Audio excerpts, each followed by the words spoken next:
Good morning, I'm Angelo Castro III. I'm Angela, and we are the Castros. We bring you the news. And the views that make you think. Sometimes we agree. Sometimes we don't. This is News and Views. And here are today's headlines. Senator Ping Lacson said that the Blue Ribbon Committee will resume its probe into flood control projects on November 14 if he is re-elected as chairman when the Senate reconvenes on November 10. Various leaders, including President Bongbong Marcos, sign a new trade deal and reaffirm unity on first day of the 47th ASEAN Summit. A new survey by Octa Research shows that most Filipinos oppose any form of military involvement in political affairs. Flower prices in Dangwa, Manila are expected to rise as Undas 2025 approaches. First in the news, Senate President Pro Tempore Ping Lacson said the Senate Blue Ribbon Committee will resume its investigation into alleged irregularities in flood control projects on November 14. The continuation of the probe will take place if he is re-elected as committee chairman when the Senate reconvenes on November 10. Lacson said a very important witness and Orly Guteza will be invited to the hearing to help speed up the filing of strong cases against politicians, public works officials, and contractors involved in the controversy. Lacson resigned as Blue Ribbon Chair on October 6 following the disappointment of some senators with the direction of the inquiry. Alright, so inaabangan niya yung November 14. pag-resume ng Senate Blue Ribbon Committee. Yeah. Nagbabalik of course si Senator Ping Lacson as the chair. And officially, akala natin the important witness is si Orly Gutesa ang nahanap. But meron pa daw isa. Yes. One important witness, we don't know who that is, plus Orly Gutesa, they're trying to get him back. So let's see who that is 14th. They're trying to see what else can they do to speed up the investigation para daw magkaroon na ng mga filing of cases. But of course, itong Blue Ribbon Committee naman ito ay of course in aid of legislation. Diba? So antayin din natin kung ano pa yung mga maaari nilang gawin dyan. While the Senate Finance Committee resumes its hearing today on the proposed 2026 budget of the Department of Public Works and Highways or DPWH. In the previous hearing on October 20, several senators warned of a possible 20 to 30% across-the-board cut in DPWH infrastructure funds if the agency fails to address alleged overpricing in its projects nationwide. DPWH Secretary Vince Dizon has since assured that the department fully supports the Senate's call for transparency and accountability. And for more updates over at the Senate, we have mobile journalist Merimon Reyes. Merimon, go ahead. Angelo, Angela, good morning. So far, hindi pa nagsisimula yung continuation ng budget hearing sa proposed 2026 budget ng Department of Public Works and Highways. Pero isa sa mga 1 week kasi ito, last week supposedly yung unang pagdinig ng budget ng DPWH. Pero may mga red flags pa rin na nakita. Document pa rin ni Finance Committee Chairman Senator Sherwin Gatchalian na nalinis naman na, narepasa naman na ng Public Works. Lalo na ni Secretary Vince Dizon yung mga red flags na nakita nila. Pero meron pa rin mga kailangan pang i-address. Kaya binigyan ng 1 week itong si Secretary Dizon para raw masilip pa itong mga red flag. At kasama na dyan, for example, may mga projects na walang station number na supposedly for 2026 yung mga proyektong ito. Itong station number nagsasabi kasi ng simula at hangganan ng isang proyekto. And so far, ang nakita kasi nila dito, 4,566 projects ang walang station number. And sabi naman dito ni Secretary Dizon, tama naman daw na titingnan nga rin na ito, bubusisiin nila. Another red flag is may mga duplicated projects pa rin. Nung last time, nung hindi pa ito nasisilip ng Senado, libo-libo yung mga proyektong either nauulit, duplicated, o yung mga multi-phases or splitted na mga proyekto para raw hindi mukhang maanomalya or may irregularities. Pero ngayon kasi, may mga ilan pa rin nakita, around 40 na duplicated projects and around 40 rin na items naman ng mga proyektong multi-phases or hinati-hati. So, though malaki naman na raw yung pagbabago from thousands of enlisted items, ngayon around 40 na lang, yun yung ilan pa sa mga kailangang tugunan ngayon ng Secretary Dizon bago talaga mapasa at committee level yung kanilang panukalang pondo. Last red flag na nakita nila is yung mga reappearing projects pa rin, which is very crucial. Ito yung mga proyektong lumabas na noong 2025 na unggaa, ngayon sa 2026 pa rin, lumilitaw pa rin. So around 946 projects worth 14 billion pesos. Ito yung ilan sa mga nakita pa ni na Senator Sherwin na may red flag pa na reappearing projects. Yung ilan dito, for example, yung Bravo Bridge daw sa Palayan City, Nueva Ecija, costing around 13 million pesos. Lumabas ito 2025. For 2026, lumabas siya ulit na mayroon namang 100 million pesos na allocation. So sabi naman ni Secretary Dizon, nilinis nila, nirepaso nila, pero hindi pa perfect talaga itong panukalang pondo or proposed budget ng public works. Kaya kung meron pa talagang nakikitang mga irregularities or questionable items ng Senado, bukas naman sila na pakinggan ito. Kaya yan yung i-address si Secretary Dizon for today. Balik sa inyo. Marimon, itong mga red flags na nabanggit ni Senator Win Gatchalian ay already ay nasa revised na NEP. Doon sa mga duplicated projects as well. So I was wondering kung ano yung magiging tugon nila Senator Sherwin Gatchalian and the rest of the committee regarding this, because NEP pa lang, nakikita na nga nila, doble-doble na, tapos may mga red flags na ito na ano yung magiging parang accountability na ba doon sa executive level pa lang. Angela, yan nga yung sinabi ni Sec Dizon. Nanggaling sila nung House Appropriations Committee hearing ng budget ng DPWH, doon nga nakita na may kailangan silang linisin, repasuhin. Kaya yung errata o yung version na nakuha na rin dito sa Senado, yung nilinis naman na ng Public Works. Pero yun nga, may red flags pa rin. At ang hinihintay today nila Senator Sherwin is yung iba pang mga documentation para ipaliwanag yung mga nakitang may red flag pa na mga item. Ang so far na nakitang remedy dito para masiguro yung implementasyon plus yung accountability is yung pagbabawas pa ng budget ng Public Works. And sabi ni Senator Sherwin, mas magandang araw, yung bukod doon sa unprogrammed appropriations o yung lump sum funds, ilalaan nito sa ilang mga sektor pa, sa agriculture, sa labor, sa health. Yun yung mga masisiguro raw na may patutunguhan talaga itong panukalang pondo. So far, yan yung hihintayin pa natin kay Senator Sherwin kung paano nga ba nila titingnan to. Kasi titingnan muna nila kung ma-justify pa ng Public Works itong mga nakita pa nila na questionable items or kung may justified reason naman na kung bakit naka-enlist pa rin siya for 2026. Yan yung isa sa mga antabayanan talaga natin. Kasi last week, for sa Sec Dizon, nakita nila, okay, meron pa palang mga red flag na items. So, sisilipin po namin to. Kaya binigyan sila ng 1 week. So, possibly, pagka ngayong araw na to, hindi nabigyan ng mas malinaw pa na clarification or justification itong mga red flag na items, din doon natin makikita kung magkakaroon pa ng pag-slash ng budget itong Senado or kung anong remedya ang gagawin nila patungkol dito. Ako, maiwan ng konti, Marymon. May nabanggit si Senator Ping Lacson about a very a surprise witness or a very important witness sa pagbalik ng Blue Ribbon Committee hearing. Do you have any idea kung sino ito? So far, wala pa. Yan din yung isa sa mga inaabangan natin. Bukod sa November 10, tulad ng sinabi ni Senate President Tito Soto, mafo-formalize na yung pagbabalik ni Senator Ping. And then November 14, supposedly, sabi ni Senator Ping, yung pagdinig ng Blue Ribbon, babalik na.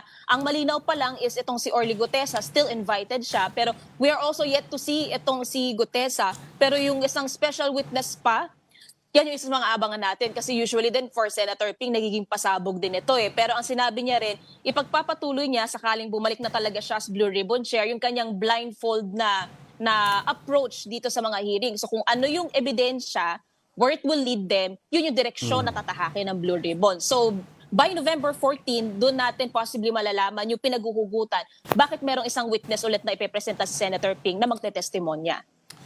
Alright, maraming salamat sa iyong oras. That was our mobile journalist, Marymon Reyes, reporting live from the Senate.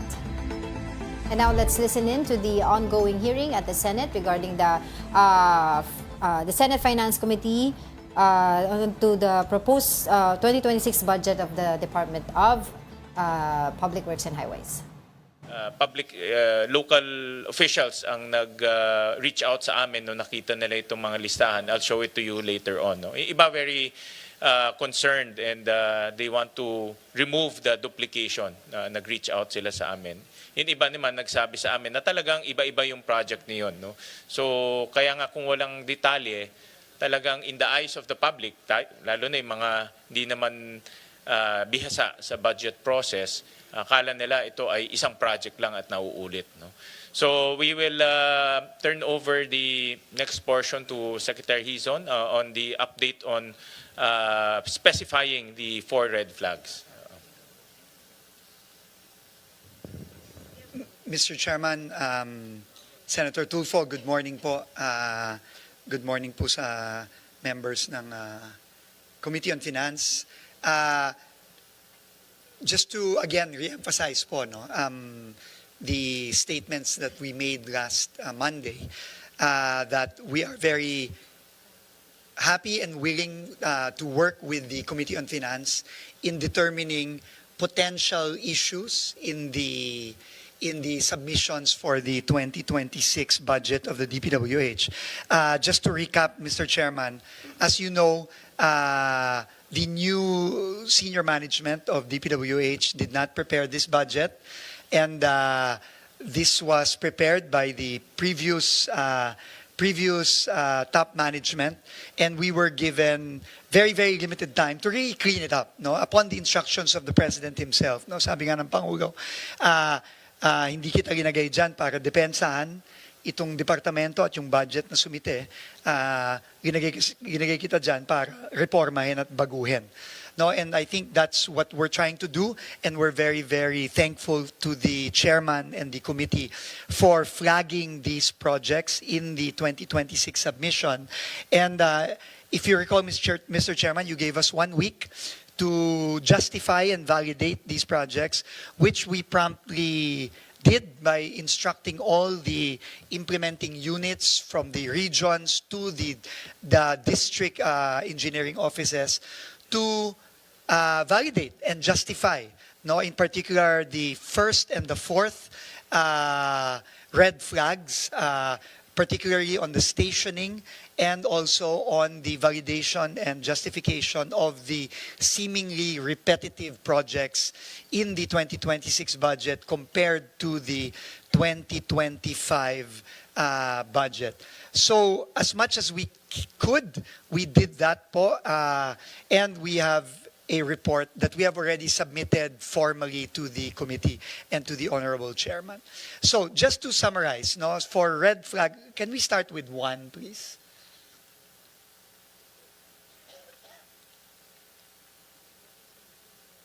Number 1. Red flag 1, please.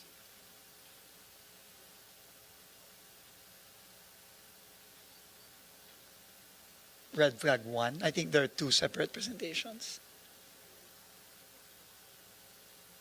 Mr. Chairman, I think they're preparing it, but if you don't mind, let's start with red flag 4. Yes, go ahead, So we can see red flag 4 were projects that were seen by the committee as repeating themselves, exactly the same or very, very similar line items from the 2025 budget. Now, there were a total of 946 projects that were identified, amounting to 14.455 billion pesos.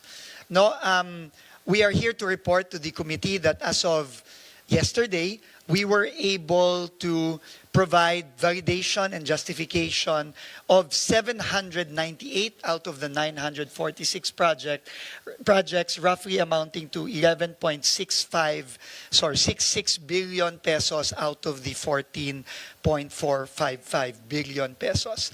And this is broken down per region as follows. Next slide, please. And what we are going to show, Mr. Chairman, are just samples. Obviously, we cannot show all the napakadami po nito. We just wanted to show you our process, para po ma-validate at ma-justify. So, simple lang po ang pinagawa namin, Mr. Chairman. Unang-una, pinababa po namin ang mga proyektong to based on geo-tag locations, and pina-validate po natin kung ito bang mga proyektong to ay completed na ba? Because I think that was the fear, nating lahat, na since kapareho nung 2025 at merong bagong pondo, parang doble-doble, umuulit, I also wanted to thank and recognize Senator Rodante Marcoleta. Sir, thank you po for being here today. So, and then kukuhanan po ng litrato, ng dated at tagged photos para makita po na unang-una, sa sarili nating mata, makikita natin na hindi pa tapos yung proyekto. No, at merong continuation. And we have changed the nomenclature of the entries, no, to reflect either a continuation or for completion of the project. So, if we can just go, Mr. Chairman, we identified na lang po one per region. No? But in the submissions, we have included in the annexes individual photos and individual reports for each of the 400 plus, close to 500, close to 700 plus, 798 out of the 946.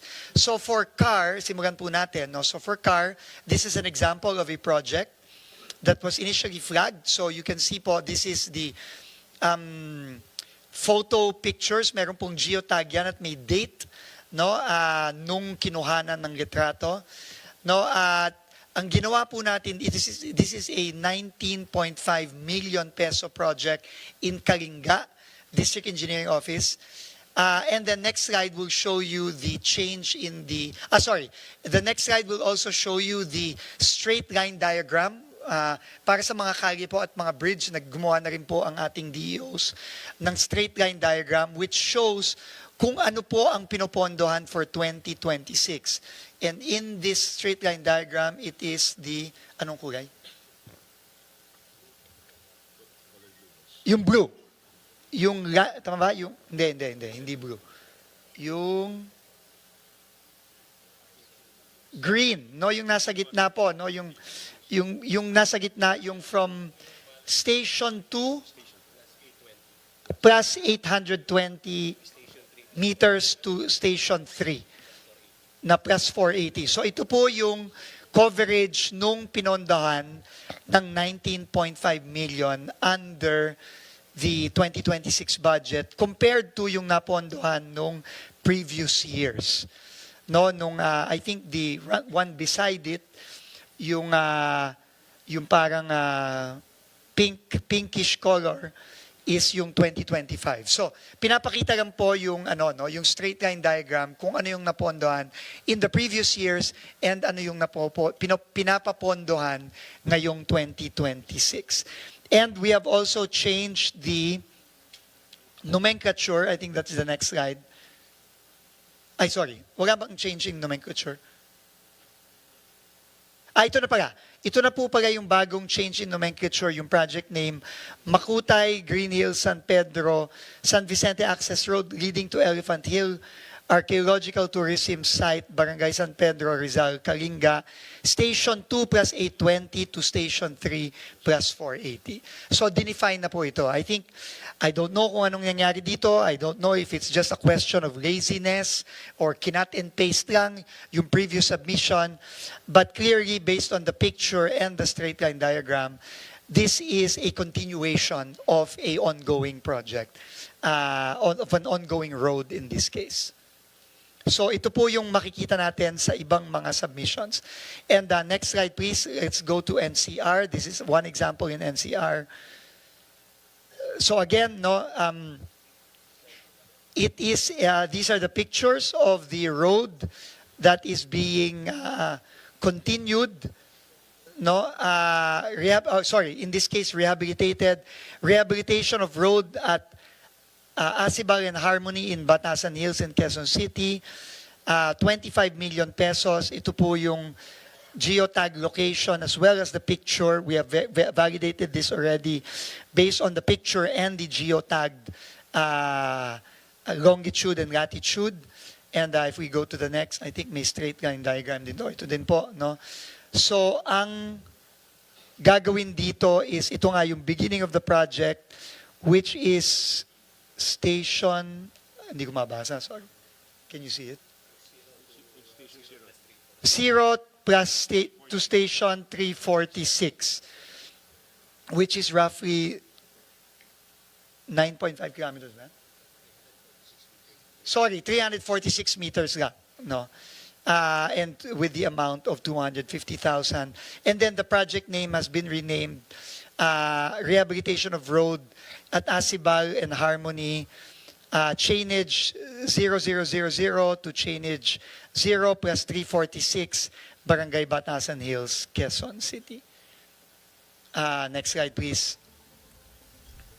Region 1. Mr. Chairman, it's up to you if you want me to continue all the way to the last region, pero these are really just examples per region. No, but we have submitted all the 746. President Bongbong Marcos held a series of bilateral meetings with fellow world leaders in the ASEAN summit, strengthening ties amid regional and global challenges. Here's the report. President Bongbong Marcos met with several heads of state in Malaysia for the 47th ASEAN Summit. On the first day of the high-level meetings, the historic inclusion of Timor-Leste as the newest member of ASEAN took center stage. Together with other ASEAN leaders, President Marcos signed the declaration granting full membership to Timor-Leste, marking the culmination of more than a decade of efforts by the young nation to join the regional bloc. Timor-Leste enters ASEAN with full commitment to its charter, ready to be a constructive, peaceful, and devoted member. We pledge to work with all member states to keep our region peaceful, open, and prosperous, and to be part of efforts to build resilience, deepen unity, and ensure that no one is left behind. On the sidelines, the president also held a series of bilateral meetings with world leaders. According to Palace Press Officer Undersecretary Angelo Castro, Marcos discussed the ongoing issues between Cambodia and Thailand with Cambodian Prime Minister and extended condolences to Thailand over the passing of Queen Sirikit.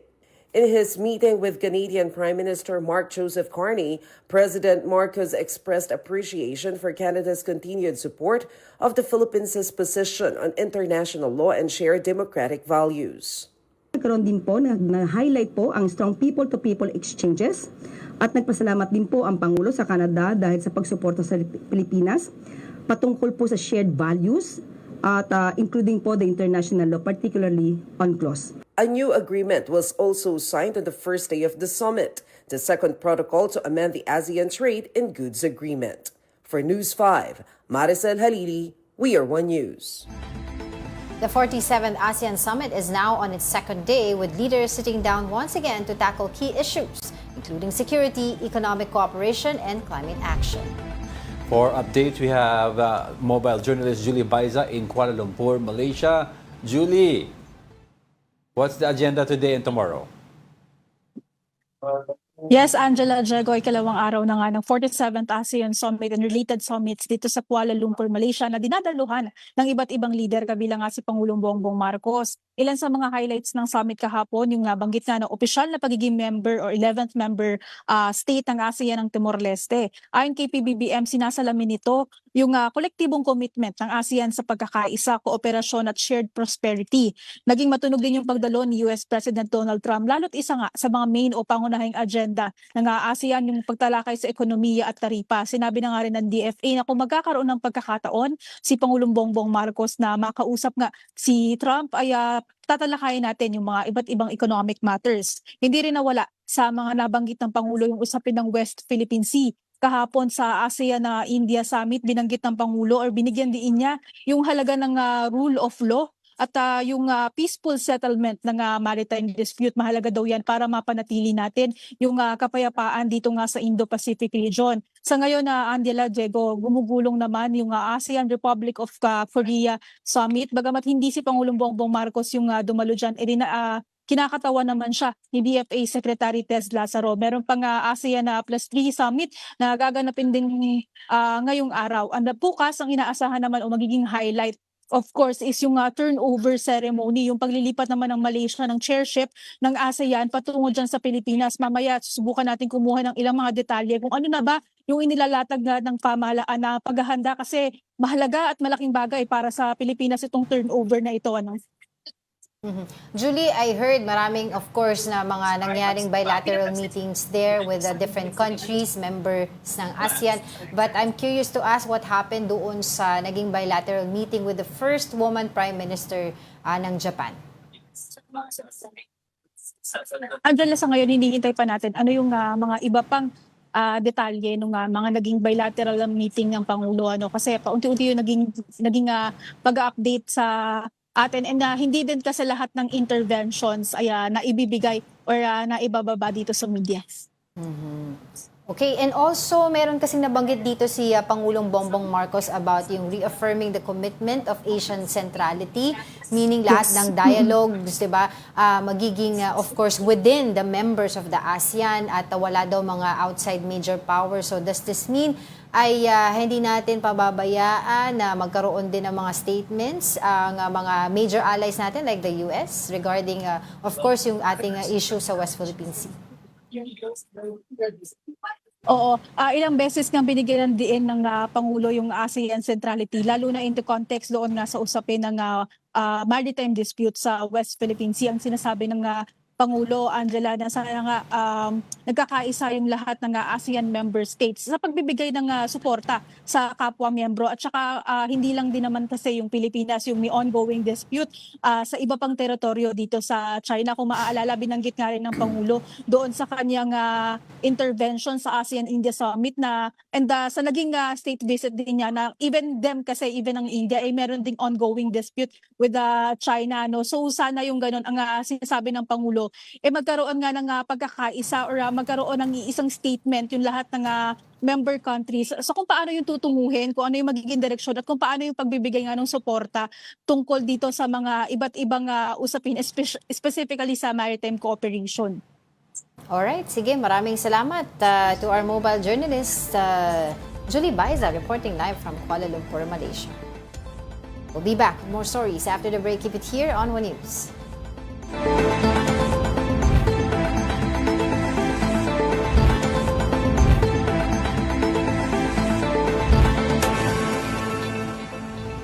Good morning. You're still watching News and Views here on One News. Halloween costumes with a political twist. Different groups took to the streets over the weekend, turning fear into a call for accountability as they protested against alleged government corruption. Here's the report. A Halloween with a message. Activists dressed as ghosts, monsters, and even crocodiles gathered at the People Power Monument in Quezon City, dramatizing what they called the real horror hunting the country: corruption.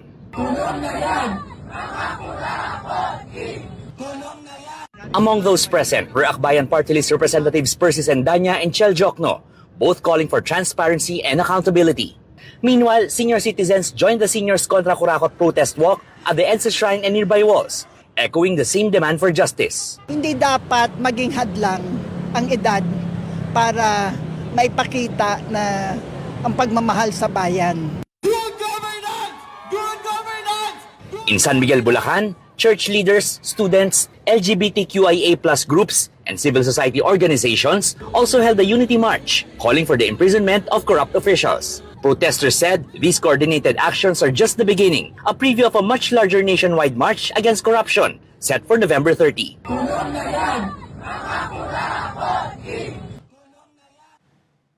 A recent survey by Octa Research revealed that most Filipinos are against military intervention in political disputes. Conducted from September 25 to 30, the survey found that 70% disagreed with calls for the armed forces of the Philippines to participate in the current political situation. Only 5% supported intervention, while 22% were undecided. The survey was conducted amid reports that some retired military officers were pushing for a coup to unseat the Marcos administration. And to talk more about this survey, we are joined by Octa Research Fellow, Dr. Guido David. Good morning. Thank you for joining us again, Doc.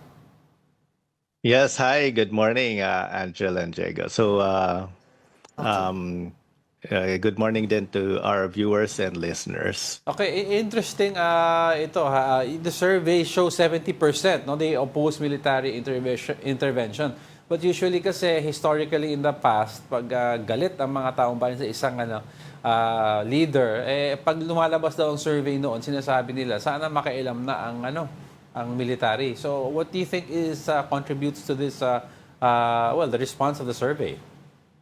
Well, I don't think na galit sila necessary sa leader, galit sila sa corruption. And I think that this sentiment is echoed in the protests and the rallies that we are seeing. So although people want accountability, people want jail time for those who are accountable, and people want restitution of public funds, we generally want to preserve our democracy, and we want, or rather, we favor change to come from civilian supremacy, democratic stability, and constitutional governance. So those should come with this support for the changes that we want to happen. So we, or at least the public, seems to reject military intervention in politics. So in other words, kumbaga kasi right now, what you're saying is ang galit ng mga taong bayan ngayon is towards a systemic corruption, no? Rather than towards a political leader. Exactly. So not necessarily as a political leader. They don't want to overthrow the government per se. And in fact, some people are calling for just electoral reform. So let's vote for people who have, a clean public record. So let's select our candidates wisely sa upcoming 2028 elections. In fact, may suggest a few weeks ago ng like a snap elections, although this is not constitutional, and this does not seem to be supported by majority of the Filipinos.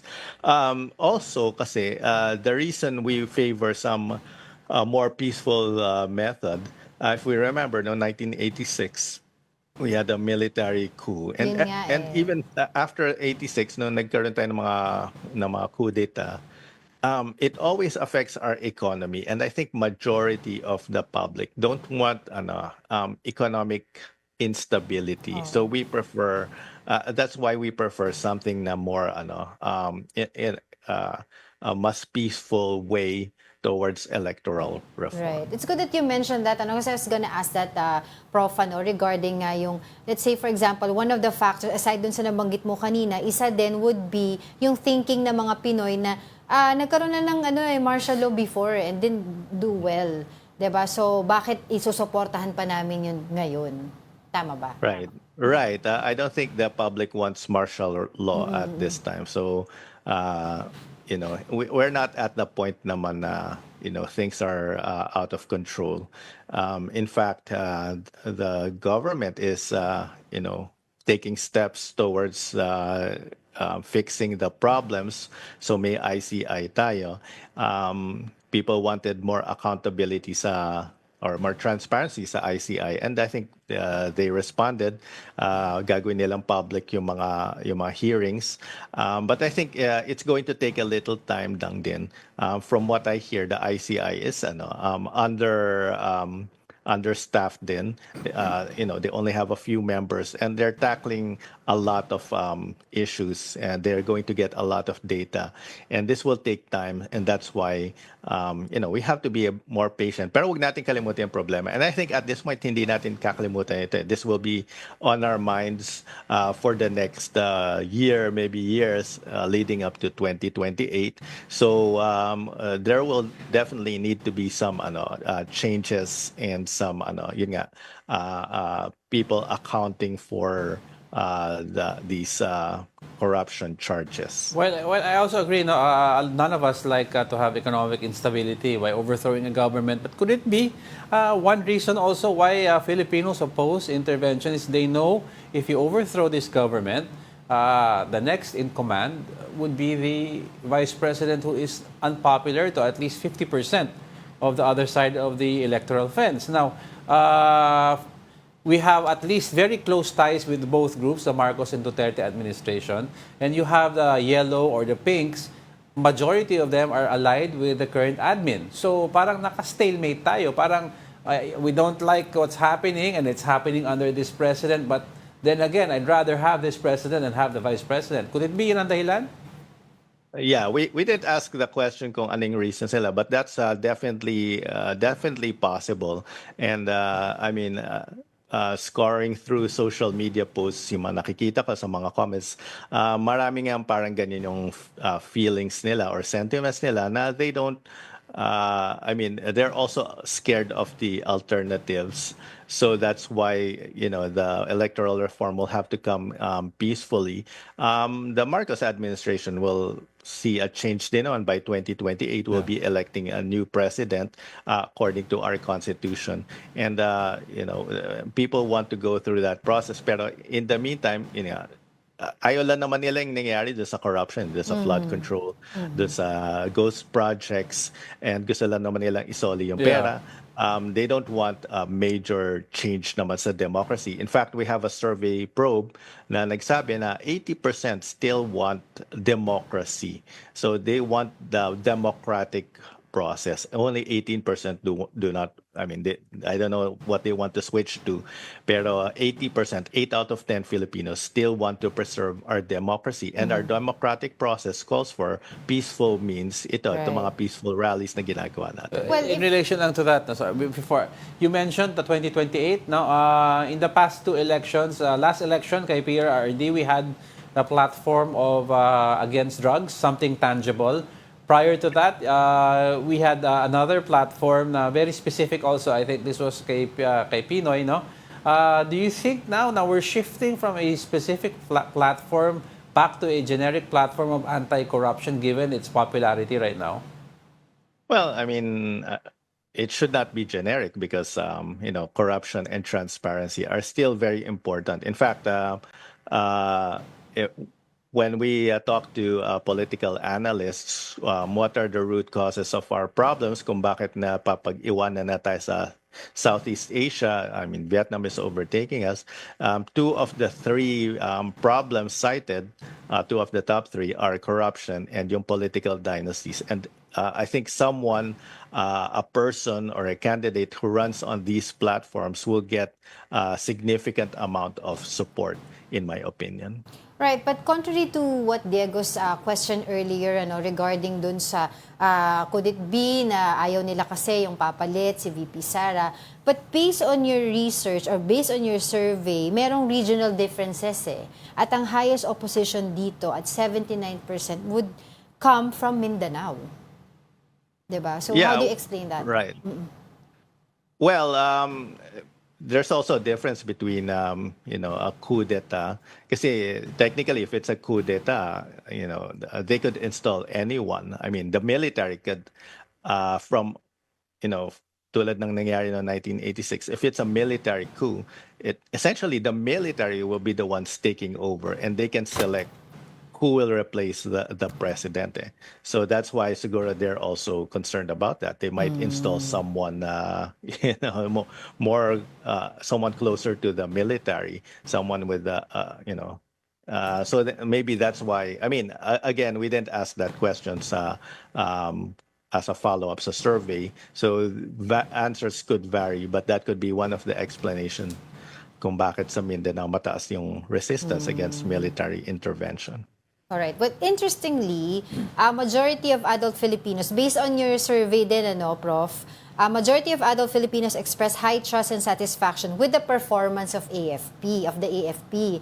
Pero, itong pinag-uusapan natin dito, pinagkakatiwalaan sila pero ayaw nilang makialam ang AFP sa mga political issues. Ganun ba yung nung divide? Exactly, yeah. Right. And it's good you point that out, Angela. Na they don't want military intervention, not because wala silang tiwala sa military. On the other hand, mataas nga yung tiwala nila sa military because the military is doing its job protecting our sovereign rights, our freedom. They're protecting us against mga terrorists, counterinsurgents. So it's doing its job. Pero ayaw na nila ma-involve yung military sa political affairs of the country. But why do you think there's a need to conduct a survey regarding this, Prof? Well, that's a good question. I think from what we hear, minsan kasi, there are a few who may mga nagpa-protest, may mga groups, and they have a very loud voice. So sometimes we have to know, is this opinion of the majority? And the survey shows na it's actually, in fact, the minority lang who want military intervention or a coup, and the majority favor a more peaceful means of change. Well, akala ko kasi kasama yung yung mga chismis na narinig natin ng mga kudeta, 'di ba? Yung mga retired general daw na gustong i-unseat. Kasama rin. Kasama yan. Actually, kasama yan, yes. That's why siguro, that's why this question was inspired, so that we want to assure the public that this is not what the public wants. I saw a figure there, lastly on my part, I saw a figure there, 22% are undecided. Now, that's quite a significant number, no? If you're talking about military intervention, do we have any data as to who are these 22%? What demographic or saan sila nanggagaling? Yes, we actually have a breakdown. So it's higher in certain areas. For example, Region 2, for some reason, it's actually higher. Yung mga undecided is like 65%. And so there are regions na it's higher. Even Region 5 sa Bicol region, it's at 34%. And then Region 7 sa Central Visayas at 30%. So may geographic discrepancies or disparities that we're seeing. Region 9 also 21%, not as high. But yun nga, it's not the same for each part of the country. In Metro Manila, for example, 7% lang nag-agree with the military intervention, and in sa Cordillera region, 0% agreed with AFP intervention. So may mga parts where they really don't want military intervention. So we saw that in the survey. Well, that's always very interesting insights. Thank you for your time. Octa Research Fellow Dr. Guido David for joining us on News and Views. Thank you as always, Angelo and Diego. Now, the Armed Forces is pushing back against Davao Representative Paulo Duterte, calling his remarks on the temporary deployment of U.S. missiles misleading and inaccurate. Here's a report. The Armed Forces of the Philippines defended its Chief of Staff, General Romeo Brawner Jr., after Congressman Paulo Duterte accused him of boasting about missiles that can reach China. The younger Duterte claimed the remarks were provocative and warned that such a statement could endanger Filipinos if China retaliates. But the AFP clarified that Brawner was merely stating a technical fact about the range of the U.S. Typhoon missile system temporarily deployed in the country for training purposes. The military stressed that the deployment is part of its modernization and capability building program, and that all defense partnerships are conducted in line with the country's independent foreign policy. The AFP also urged public officials to exercise prudence and responsibility to avoid fueling misinformation or distrust towards the military. In a separate statement, Philippine Coast Guard spokesperson for the West Philippine Sea, Commodore J. Tariela, also slammed Duterte's comment, calling them divisive noise. Tariela added that General Brawner did not boast about the missile's capabilities, but merely highlighted its role in enhancing the Philippines' defense and deterrence, not to threaten any country. He reiterated that the system's deployment underlines the country's commitment to a free and open Indo-Pacific region. The controversy comes amid heightened tensions in the West Philippine Sea, where the AFP continues to assert sovereignty while strengthening defense ties with allied nations. The Trade Department has filed charges against 8 contractors linked to anomalies in flood control projects. The DTI said the firms, including Legacy Construction, Center Waste Development, Alpha and Omega, and LRTK Builders may have violated construction industry regulations. Their licenses could be suspended pending investigation. Trade Secretary Cristina Roque said the move shows the government's commitment to accountability and fairness in public works. The Department of Foreign Affairs, or DFA, said that Filipinos working in scam farms in Myanmar have sought government assistance. As of October 24, the Philippine Embassy in Yangon had received 222 active requests for repatriation.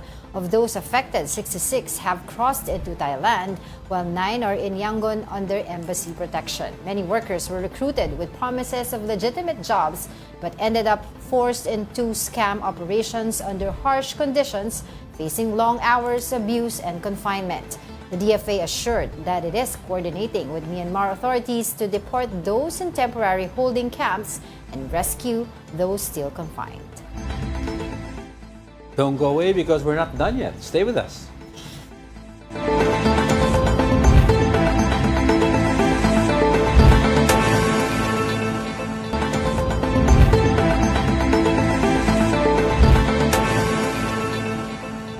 Welcome back. You're still watching News and Views here on One News. The Batang Pinoy National Championships officially opened on Saturday in General Santos City. And for more details, we have mobile journalist Denise Valdesancho. Hi Denise, tell us what's happening there. Good morning, Jago, Angela. Yes, Batang Pinoy 2025 continues here in General Santos City, and we're inside the Robinson's Mall today for the BMX Flatland competition that will commence later on around 12 p.m. But before that, we have about 19,000 delegates joining this edition's Batang Pinoy in Gensan, with over 188 LGUs with 27 sports featured just for this year of the Batang Pinoy here in Gensan, which the opening, just to recap, kicked off last Sunday. The event was graced, of course, by Chairman Pato Gregorio. We also have the People's Champ, Manny Pacquiao, and of course, Olympian Heidelin Diaz. They were all present during the opening ceremonies. And medyo naging maulan nga, no? Pero syempre, tuloy pa rin ang events dito sa Batang Pinoy. And yesterday, nakasilip din tayo no, ng ilang events dito sa Gensan, including table tennis and of course judo. May mga ilang gold medalists na tayong nakausap. Talagang from 13 years old all over to 17 years old, makikita natin yung pagod, years of training, all for them to get a gold. And today, abangan nga natin itong BMX competition. Just a little later on naman, meron ding table tennis, taekwondo, and of course, ibang events pa dito within Robinson's Mall, including chess. Marami, hindi nawawala ng ganap dito. Meron na bang mga nanalo ng gold medal?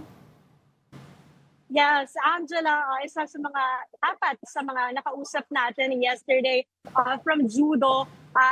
Nangyari lang yan dito sa elementary school, isang elementary school in Lagao. Here in Gensan, they were around 12 years old and 13 years old lang. Some of them nakuha yung una nilang gold after how many attempts at Batang Pinoy.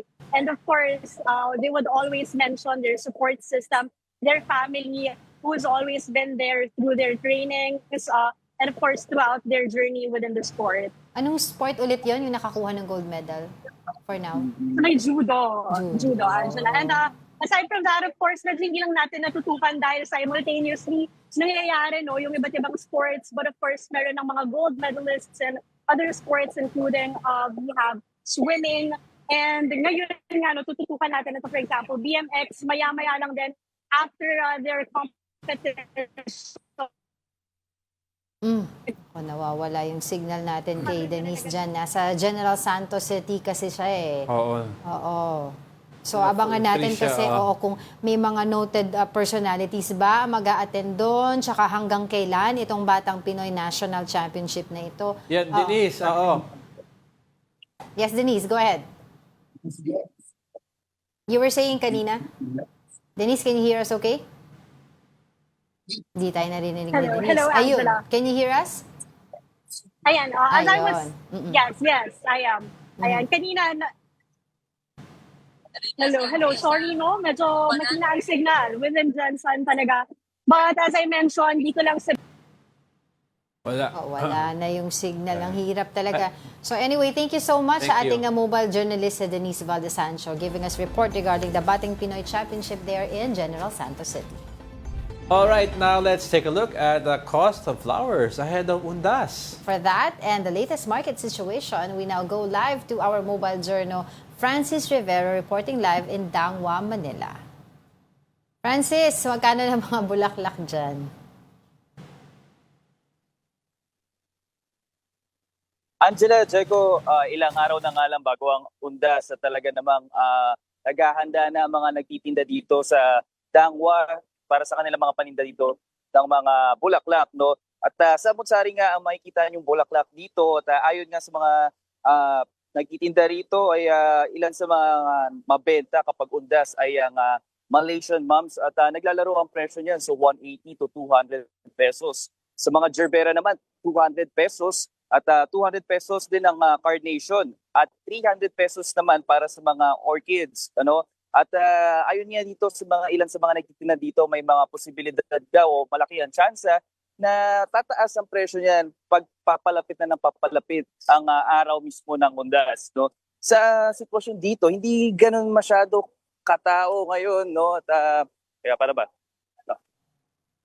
Ayan. So kung mapapansin niyo, medyo malinis pa rin ang sitwasyon, no? Medyo malinis pa rin at iilan lang yung mga nakikita nating namimili ng bulaklak dito sa Dangwa. At ayon nga din sa mga nagtitinda dito, inaasahan nila ang dagsa niyan sa Thursday or Friday. Yes, Francis, kailan magsasara tong Dangwa, no? Or will they remain open even all throughout Undas? Yes, Jago, nakausap nga natin yung mga ilan sa mga nagtitinda dito, no. 24 hours sila ngayon na nag-ooperate or nagtitinda o bukas, ano, at stay naman daw sila hanggang sa matapos itong Undas. And madami naman, do they have enough supply of flowers? Kasi usually, I think it was last year, madami nagreklamo yung specific kinds of flowers na gusto nila, naubos daw dahil sa dami na bumibili. Yes, Jago, no, ayan din yung isa sa mga tinitig ng posibilidad ng ibang mga nagtitinda rito kung magtataas sila ng presyo kasi yung mga supply din, ang dating ng mga bulaklak dito medyo may katagalan daw. So may mga posibilidad na magtaas sila, no, kung sakaling kulangin talaga ng mga supply at ng mga bulaklak dito sa Dangwa. All right, thank you for that. Mobile Journal Francis Rivera reporting live from Dangwa, Manila. Now in sports, here are the latest in the UAAP men's basketball tournament. UP continues its strong second round run, dominating FEU with 89-75 to claim solo second place. Nigerian center Francis Noruka led the Fighting Maroons with 19 points and 10 rebounds. Meanwhile, NU bounced back strongly with a 66-50 win over Ateneo, staying on top of the standings. Jake Figueroa posted a double-double of 17 points and 15 rebounds. And that wraps up today's episode of News and Views. Join us again tomorrow. I'm Angelo Castro. I'm Angelo Castro III, kapatid. We are One News. All sides, all the time.